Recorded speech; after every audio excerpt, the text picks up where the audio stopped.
Giallo is a series of films that came out of Italy, starting for the most part, and starting officially, actually, in 1970 with Dario Argento's The Bird with the Crystal Plumage. They all start as big murder mysteries with usually a whole cast of European characters.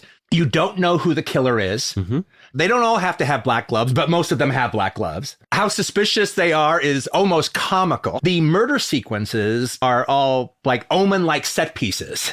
Finally, there comes a resolution, and it is so fucking preposterous. Now, there were a few precursor movies to this, especially some of Mario Bava's movies. Yeah. So while there were precursors, the genre kicked into full gear after the success of Bird with the Crystal Plumage. But one of the reasons why they called Argento the Italian Hitchcock is because of the way they sold Bird with the Crystal Plumage, because they sold it very much like, not sense psycho.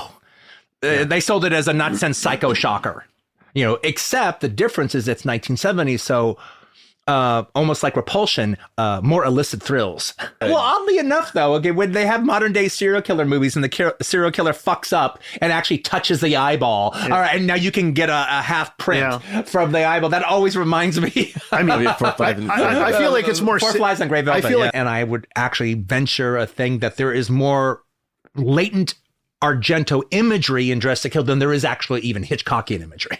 The whole, and again, that's why I also pull back a little bit on making too big of a read on the sexuality of the reveal of the killer, because that's also just from Argento. We don't know the killer at the end of the Bird of Crystal Plumage until we find out, and we're surprised. We don't know that the killer at the end of Deep. Oh, both of them though. Both of them. Both of them.